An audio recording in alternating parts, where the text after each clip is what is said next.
Ma'am, अब मेरा प्रश्न है आपसे अगला कि जैसा आपने बताया, कई सारे विकास कार्यों में बताया, लेकिन कुछ ऐसे विकास कार्य होंगे, ऐसे कार्य होंगे आपके संसदीय क्षेत्र के जो भी पूरे नहीं होंगे, या फिर आपकी योजना होगी कि अगर ये हो जाए तो शायद संसदीय क्षेत्र की तस्वीर और बदल जाए और सुंदर हो जाए।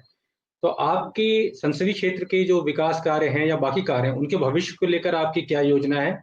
उन पर क्या प्रगति है? और जब वो कंप्लीट हो जाएंगे, जैसे एक फुटओवर ब्रिज का आपने बताया, उसके अलावा और क्या ऐसे प्रोजेक्ट्स हैं जो कंप्लीट होने के बाद जनता को और राहत मिल सकेगी और जीवन उनका सुखद हो सकेगा? तो मैं आपको ये बताती हूँ कि नई दिल्ली के अंदर, जो कि लोगों को लगता है कि बहुत ही पॉश इलाका है, वहां पे ऐसे बहुत सारे क्षेत्र हैं जहां पर 70 साल की आजादी के बाद भी पाइप वाटर सप्लाई नहीं था। लोग अंडरग्राउंड पानी ले रहे हैं, और वो इलाके कहीं नहीं, एनडीएमसी न्यू दिल्ली के अंदर है। तो जैसे एम्स के स्टाफ क्वार्टर्स, इतने सालों तक एम्स के स्टाफ क्वार्टर के पास पानी नहीं था, पाइप वाटर सप्लाई नहीं था। तो वो पाइप वाटर बिल्कुल झगड़ा करके, लड़ाई झगड़ा करके मैंने वो काम करवा के दिया।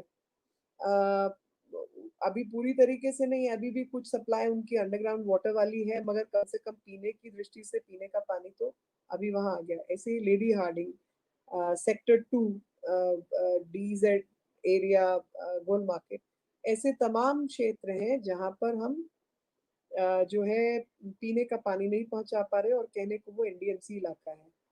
पटेल नगर, वो नई दिल्ली लोकसभा है लेकिन एनडीएमसी एरिया नहीं है। वहां पे बलजीत नगर, ऐसे बहुत सारे कॉलोनीज हैं जिनके पास पीने का पानी नहीं है। तो ये एक प्रोजेक्ट है जो मुझे बहुत सताता है, और मैं चाहती हूँ कि मेरे क्षेत्र के जितने लोग हैं उनको पीने का पानी मिल सके।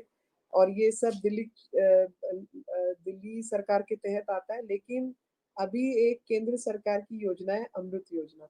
अमृत योजना में कुछ हजार करोड़ दिल्ली को दिया गया है, केंद्र सरकार द्वारा।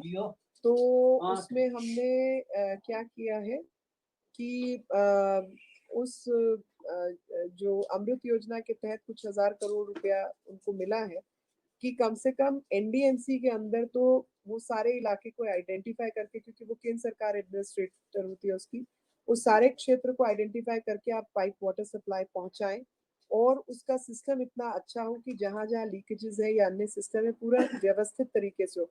और मुझे हैरानी हुई कि ये बात मैंने स्मार्ट सिटी प्रोजेक्ट के तहत रखी, और पैसा भी केंद्र सरकार का है, लेकिन एडवर्टाइजमेंट अरविंद जी का था कि मैं दिल्ली में सब जगह पानी पहुंचाऊंगा। तो मैं हंसने लगी कि भाई, पिछले 6 साल से आप क्या कर रहे थे, आपने क्यों अब तक नहीं पहुंचाया।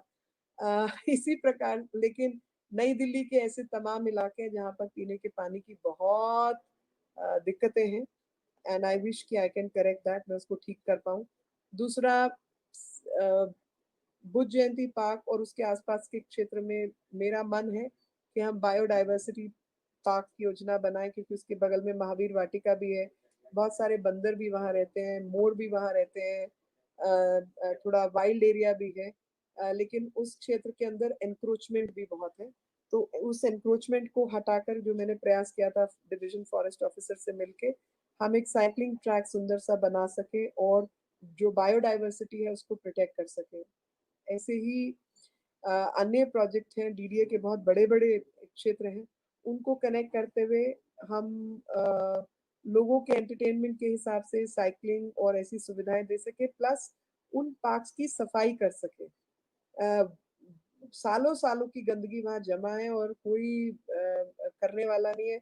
हम लोगों का ड्राइव होता है, हम ड्राइव चलाते हैं, मगर उस ड्राइव के बाद वो ड्राइव रुक जाता है, फिर वो उसको कंटिन्यू नहीं किया जाता, क्योंकि डीडीए और सीपीडब्ल्यूडी की अपनी व्यवस्था है जो वो पूरा नहीं कर पाते। सीपीडब्ल्यूडी के माध्यम से मैंने वाटर रिजर्वायर का काम किया था अपने एरिया में, और पूरा एक बड़ा ब्लॉक गोल मार्केट में पानी पहुंचाया था। लेकिन मुझे लगता है कि ऐसी रिजर्वायर्स प्लान तरीके से आनंद पर्वत और उस इलाके में भी मैं कर पाऊं और उस सबको सुधार पाऊं, तो बहुत अच्छा रहेगा। और एक ड्रीम प्रोजेक्ट है मेरा जो शायद इस बार पूरा हो जाए, मैं 3-4 साल से उस पर काम कर रही हूँ। मेरा एक हिस्सा जीवन का डिसेबिलिटी के साथ भी जुड़ा रहा है, जो बहुत ज़्यादा लोगों को जानकारी नहीं है, लेकिन छोटा-छोटा काम उसमें भी मैंने किया है। और डिसेबिलिटी सेक्टर के बहुत सारे लोग मेरे बहुत नज़दीकी भी रहे हैं। तो उसमें मेरा है कि मैं एक ऐसा मॉडल क्रिएट करना चाहती हूँ, जो मेरे को लगता है कि देश के काम आएगा, क्योंकि जब मैं सड़क पर चलती हूँ और मैं कई बार चुपचाप सड़क पर मुँह ढक के, आजकल तो मुँह ढकने का रिवाज है, तो चुपचाप निकल जाओ, किसी को पता नहीं चलता है। पहले भी मैं जाती थी और मैं रोज़ सुबह फ़ोटो खींचती थी कि कहाँ-कहाँ, कितने-कितने अ, म गड्ढे हैं, कहाँ-कहाँ पर 1-1, 2-2 फुट ऊँचे फुटपाथ हैं, जिस पर मेरे जैसे आदमी को चढ़ने और उतरने में प्रॉब्लम होती है। घुटने दर्द करते हैं, तो डिसेबल व्यक्ति क्या करेगा? जहाँ व्हीलचेयर नहीं चला सकते, और उसके पीछे कारण जब मैंने तलाशा तो सिर्फ़ भ्रष्टाचार कारण है। क्योंकि जितना ऊँचा फुटपाथ होगा, उतना आप मटीरियल कॉस्ट बढ़ती है। आप उतना ऊँचा बनाएँगे तो उतना अधिक सीमेंट, उतना अधिक लोहा, उतना अधिक टाइल-वाइल इस्तेमाल होती है, और जितना ज़्यादा खर्चा तो उतना पत्ती निकाल सकते हैं। तो उसको कंट्रोल करने से ज़्यादा जो है जनता की सुविधा, कि भई उम्र सबकी बढ़नी है। मैं बुढ़ापे में चल पाऊँ, मेरे को ऐसा फुटपाथ चाहिए या नहीं कि मेरे को किसी का सहारा लेने की ज़रूरत ना हो। मैं सड़क के किनारे-किनारे पैदल जा पाऊँ। तो जो डिज़ाइन फॉल्ट्स हैं, हमारे यहाँ पे बहुत अधिक सड़कें बनाने में डिज़ाइन फॉल्ट्स हैं, और वो डिज़ाइन फॉल्ट्स जो है वो दिव्यांग फ्रेंडली बिल्कुल नहीं है। और इसका मैंने पूरा एक सर्वे किया था, क्योंकि मैं इसको 2-4 साल पहले से बनाना चाहती थी। पर एडमिनिस्ट्रेशन अपनी स्पीड से चलती है, वो काम ना करने का बहाना ढूँढती है, और कोई नेता अच्छा काम करना चाहता है तो उसपे तो सबसे पहले रोड़े अटकाए जाते हैं, आपके विरोधियों द्वारा भी, आपके साथियों द्वारा भी, और एडमिनिस्ट्रेशन द्वारा भी। तो ये जो प्रोजेक्ट था, ये पार्लियामेंट स्ट्रीट जो है, मैं उसको एक मॉडल सड़क बनाना चाहती हूँ।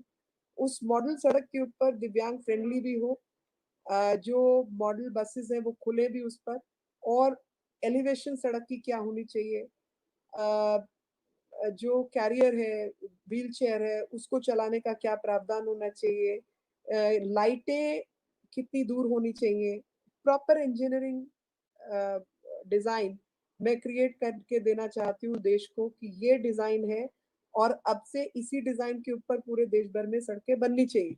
ऐसा मेरा विचार है। अगर ये अभी स्मार्ट सिटी प्रोजेक्ट में पूरा हो जाएगा, तो मुझे भी तसल्ली रहेगी, और फिर मेरा इंटरेस्ट वेस्ट मैनेजमेंट पे भी रहता है।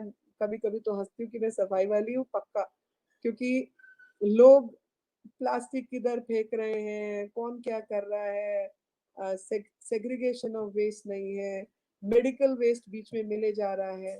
वो प्रोजेक्ट भी मेरा अधूरा है।